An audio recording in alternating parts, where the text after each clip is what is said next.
Hola, buen día. Mi nombre es Julián Cruz y en esta ocasión les voy a platicar acerca de la NOM 051, que es una norma mexicana dedicada al etiquetado de alimentos y bebidas no alcohólicas. ¿De acuerdo?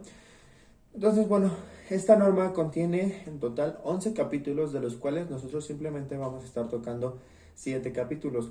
Los otros capítulos son referencias, definiciones, bibliografías y algunos otros artículos que contienen la norma. En esta ocasión no los vamos a estar tratando nosotros, pero si tú quieres investigar más o leer al fondo y 100% esta norma, bueno, te recomiendo que la busques, la googlees y ahí la vamos a poder encontrar, ¿no?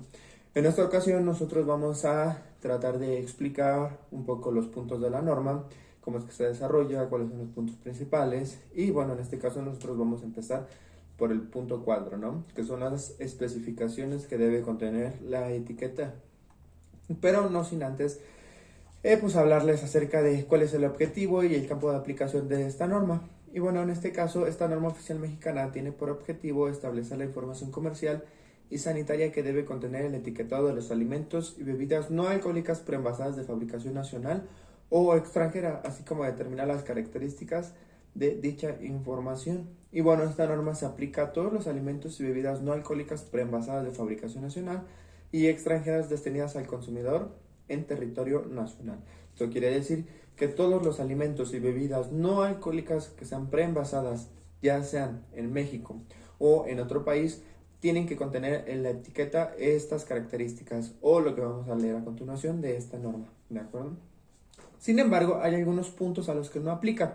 Y estos puntos son los alimentos y bebidas no alcohólicas preenvasadas que estén sujetas a disposiciones de información comercial y sanitaria, contenidas en normas oficiales mexicanas específicas. Algunos productos a granel, los alimentos y bebidas no alcohólicas envasadas directamente en el punto de venta. Esto quiere decir que si tú vas y compras leche directamente en donde tienen a la vaca y llevas tu topper y todo, bueno, pues entonces en esta ocasión pues no aplica esta norma mexicana para ello, ¿no? Y bueno, algunos otros productos que la autoridad competente determine que así deben ser y conforme a las atribuciones del producto, ¿de acuerdo? Y bueno, aquí vamos a estar leyendo los puntos y vamos a ir explicando uno a uno para que podamos entenderlos, ¿no? Y es importante que los leamos para poder tener el conocimiento directamente de ellos, ¿de acuerdo? Entonces, bueno, empezamos con las especificaciones y requisitos generales del etiquetado, que es el punto número 4, ¿de acuerdo? Entonces, a partir de aquí, comenzamos nosotros. Y esto quiere decir, y el punto 4.1 es: la información contenida en las etiquetas de los alimentos y bebidas no alcohólicas preenvasadas deberá ser veraz y describirse y presentarse de forma tal que la etiqueta no introduzca al error al consumidor con respecto a la naturaleza y característica del producto, ¿de acuerdo? Y en esta ocasión, pues bueno, tenemos un ejemplo de esta botella de agua, que anteriormente esta botella de agua contenía en la parte de aquí arriba un pequeño manantial o una pequeña montaña que daba pues la ilusión de manantial.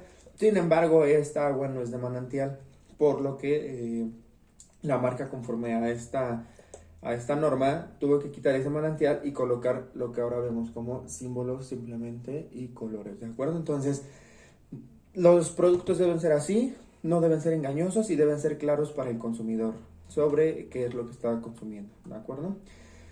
El 4.1.2 dice que los productos preenvasados deben presentarse con una etiqueta en la que se describa o se empleen palabras, ilustraciones u otras representaciones gráficas a que se refiere el producto.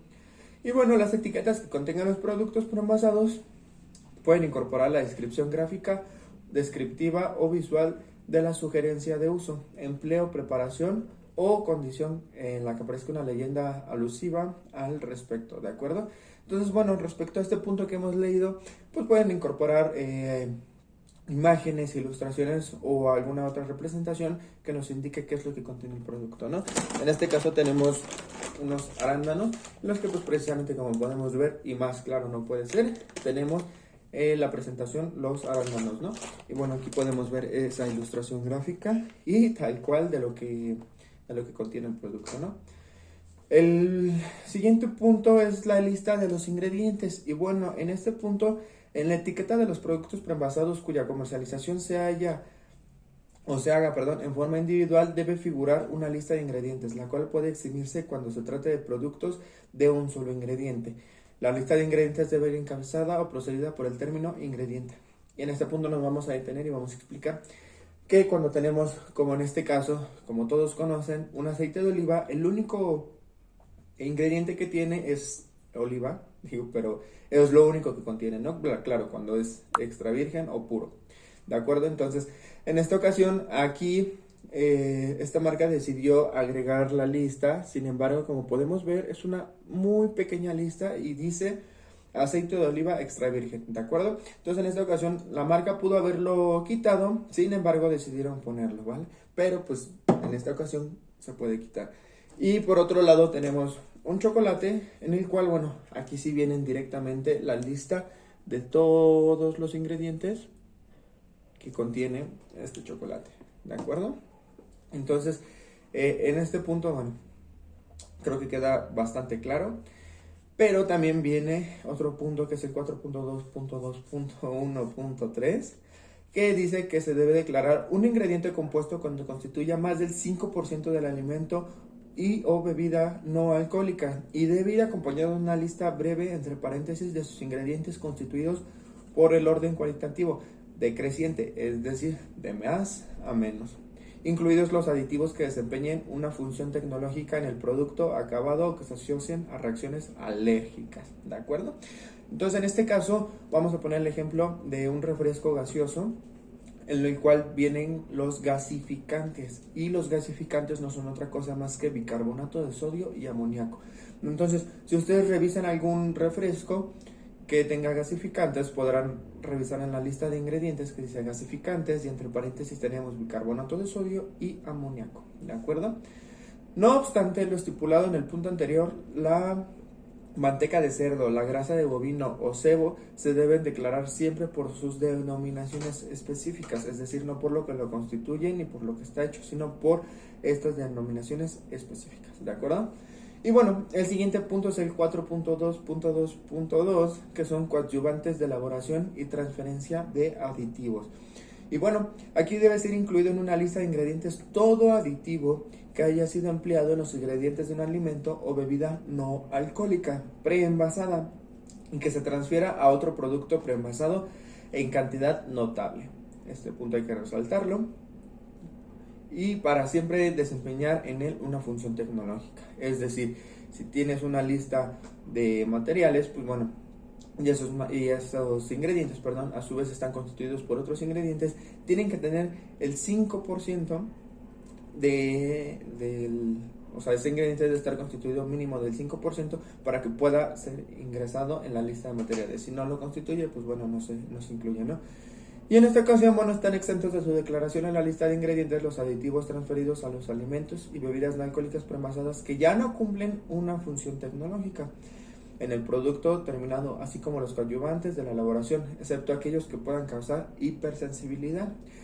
Esto quiere decir, como dato curioso, la producción de almidón y de glucosa proviene del maíz, sí, exactamente, del granito de maíz. Y bueno, en este caso, la empresa que se dedica a hacerlo aquí en México es Ingredion México. Entonces, es la única empresa que produce almidón y glucosa y lo produce mediante el maíz. Entonces, en esta empresa llegan los pequeños granos de maíz y producen almidón y glucosa. Sin embargo, cuando en un producto se incluye almidón o glucosa, bueno, no vamos a colocar ahí que llevan maíz, ¿no? Entonces, simplemente se pone almidón y glucosa, ¿de acuerdo? Y bueno, el siguiente punto es el 4.2.2.2.3 y dice que deben declararse todos aquellos ingredientes o aditivos que causen hipersensibilidad, intolerancia o alergias, ¿de acuerdo? Y bueno, se ha comprobado que algunos de los siguientes alimentos son los causantes de hipersensibilidad y alergias y siempre deben declararse, ¿no? Esto es una lista pequeña, pero realmente si tú estás interesado en crear la etiqueta de tu producto, tienes que investigar a fondo cuáles son las demás especies, frutos secos o alimentos que pueden producir alergias, ¿no? Aquí vamos a leer los que vienen en la norma, pero pues es recomendable que los busquen, ¿no? En este caso, bueno, dice que vienen cereales que contienen gluten, por ejemplo, trigo, centeno, cebada, avena, espelta o cepas híbridas y productos de este tipo. Crustáceos, huevo, pescado, cacahuate, soya, leche, nueces de árboles y sus derivados y monosulfito en concentraciones de 10 miligramos por kilogramo o más, ¿de acuerdo? Entonces, en este caso sí tenemos el ejemplo del cereal cuando viene y especifica que efectivamente contiene almendras, contiene nueces, entonces por lo regular siempre lo ponen hasta el frente, ¿no? ¿Para qué? Para que sea visible para el público en general.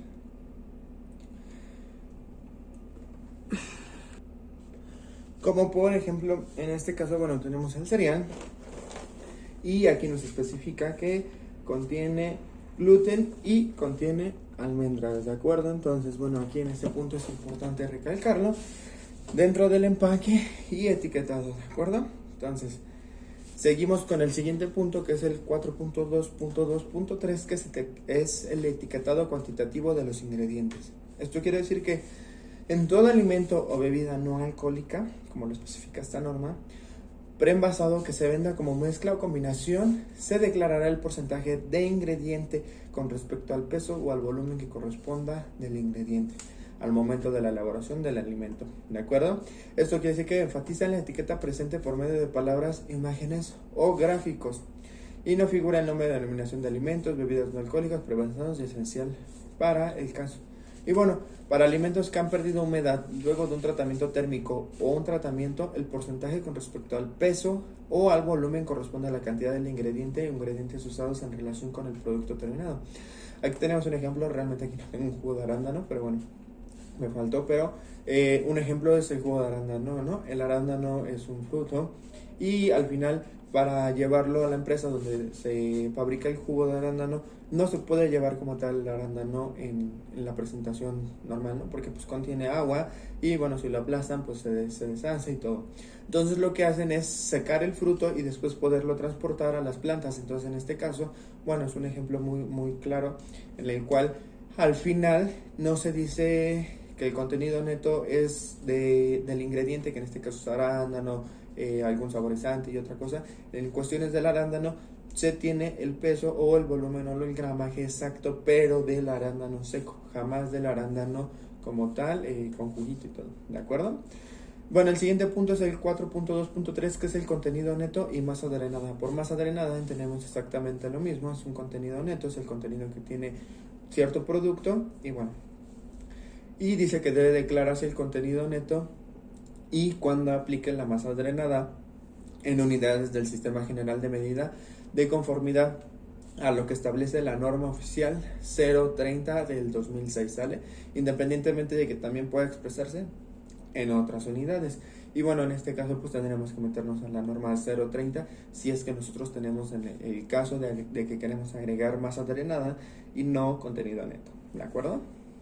Y bueno, el siguiente punto es el 4.2.4, que es el nombre, denominación o razón social y domicilio fiscal. Esto quiere decir que para alimentos y bebidas no alcohólicas preenvasadas debe indicarse en la etiqueta el nombre, denominación o razón social y domicilio fiscal del responsable del producto, de manera enunciativa más o limitadamente por los siguientes puntos, que son los puntos de siempre, los mínimos que tienen que tener una dirección, que es calle, número, código postal, entidad federativa en que se encuentra la empresa.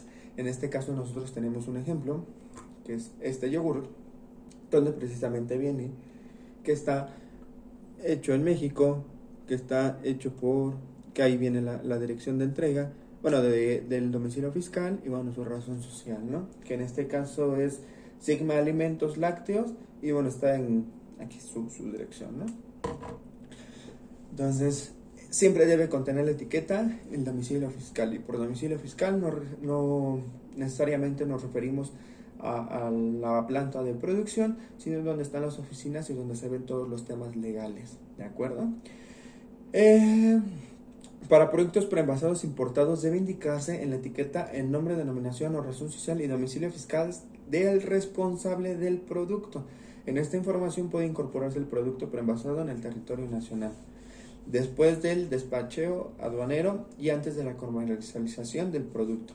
Es decir, si un producto, bebida o alimento, claro está, viene por ejemplo de China, como casi todo viene de China, aquí en México, China o esa empresa debe tener un domicilio fiscal. Entonces, en la etiqueta, cuando llegue a México, probablemente las normas de etiquetado en China son diferentes a las de México, probablemente son muy parecidas. Sin embargo, cuando llegue a México, la aduana debe revisar que cuente con todas las especificaciones del etiquetado para que pueda ingresar a nuestro país. En caso de que no las contenga, bueno, la empresa deberá hacer el proceso necesario para contener todas las especificaciones, y dentro de esas especificaciones debe venir la dirección fiscal, y la dirección fiscal aquí en México, para que nosotros podamos, en caso de tener algún problema, dirigirnos hacia una persona, hacia una denominación, una razón social, y tener una dirección a donde llegar, ¿de acuerdo?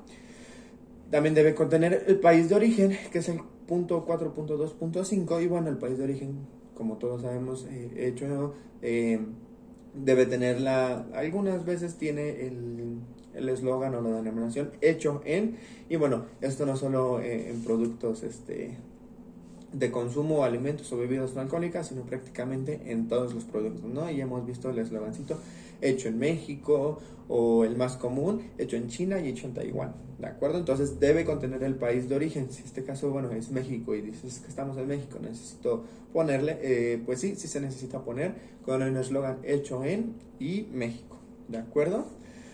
Debe tener una identificación del lote, que es el 4.2.6.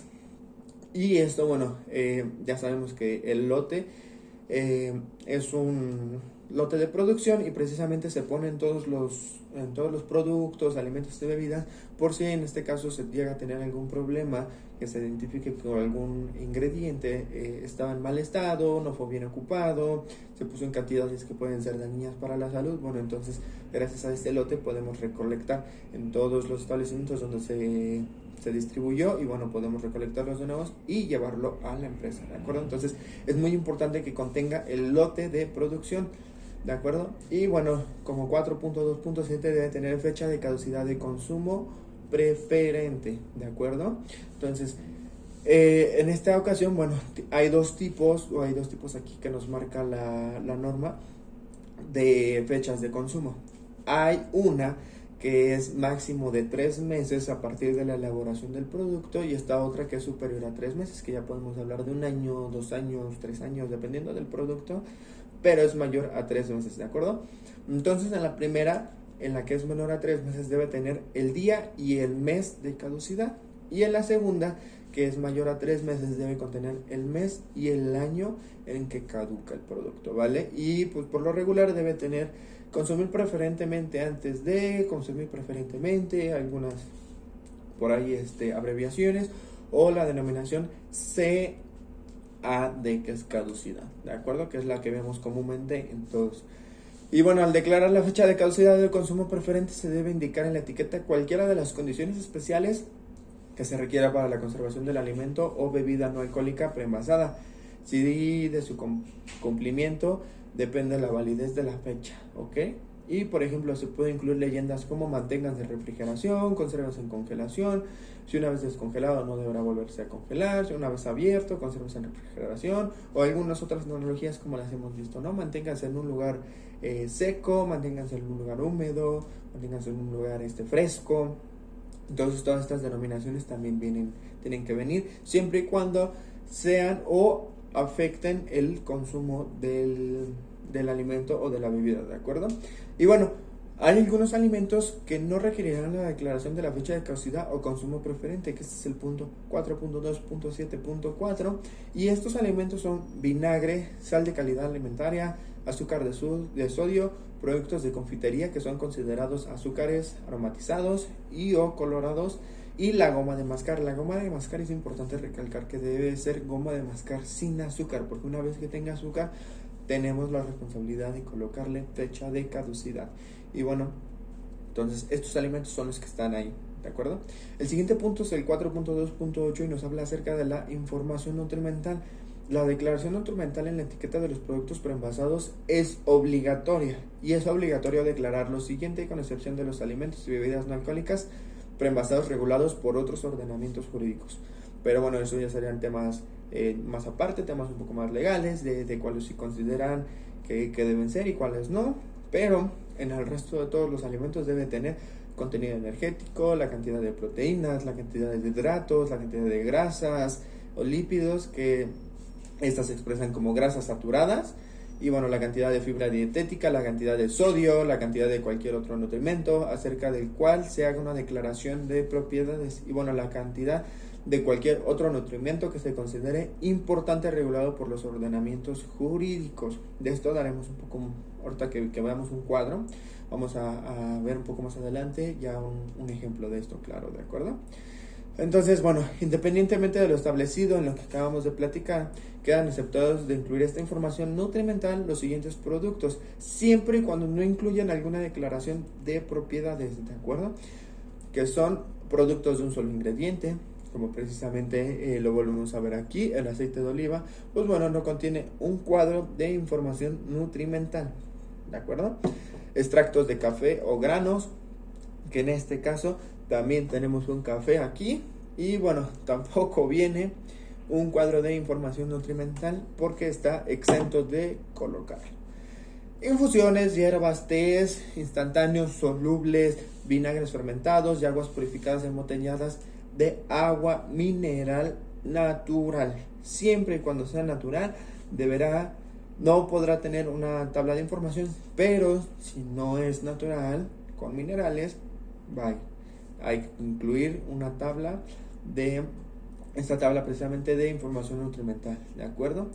Y bueno, el siguiente punto es el 4.2.8.3, que es la presentación de información nutrimental. ¿Cómo la vamos a presentar? Y bueno, debe hacerse en las unidades correspondientes al sistema de unidades de medida de la norma 008-2002, y adicionalmente se puede emplear otras unidades de medida. Pero en la declaración sobre el contenido energético debe expresarse en kilojoules o kilocalorías por cada 100 gramos, o por cada 100 mililitros, o por una porción del envase, o por lo que contenga varias porciones, ¿no?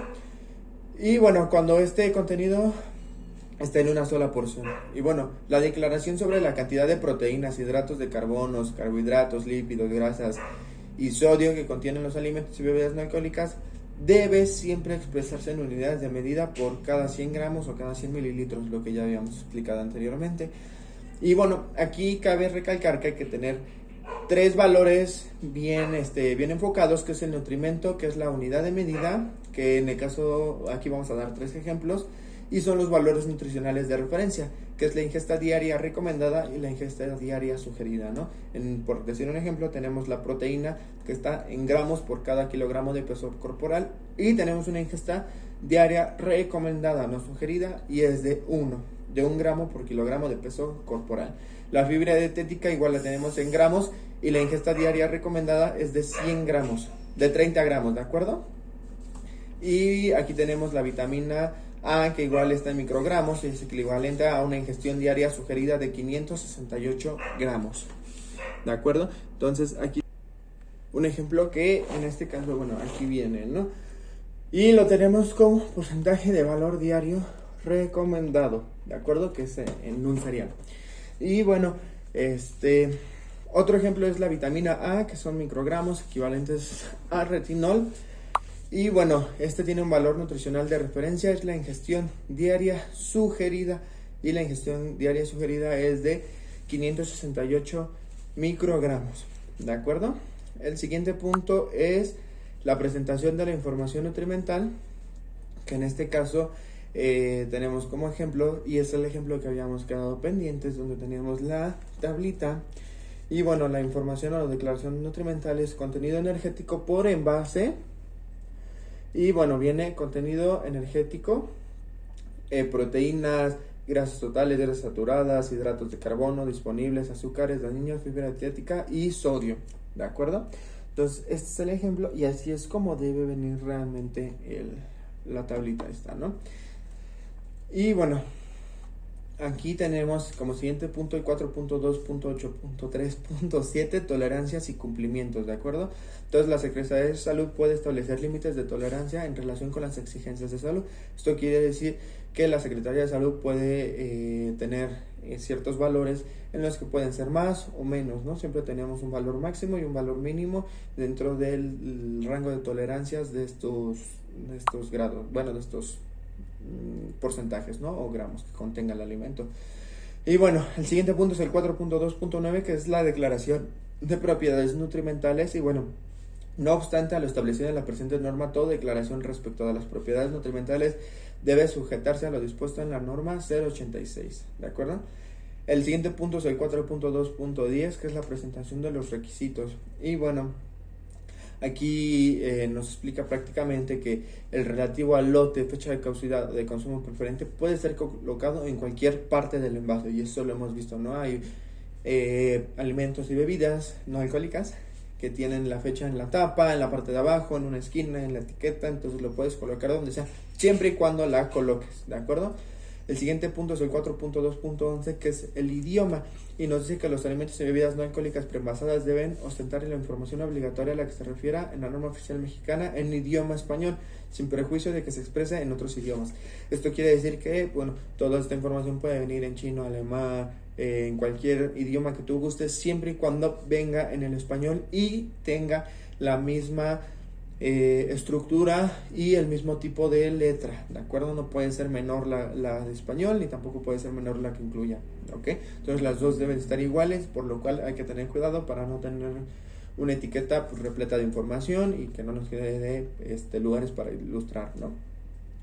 Y bueno, el siguiente punto es el 4.3, que son requisitos opcionales de información. Y bueno, en esta pues se viene lo que son las vitaminas, todo lo que da aporte extra a un alimento, ¿no? Y en este ejemplo pues tenemos otra vez el cereal, donde pues bueno, ya habíamos visto que viene un valor de ingesta diario recomendado y sugerido.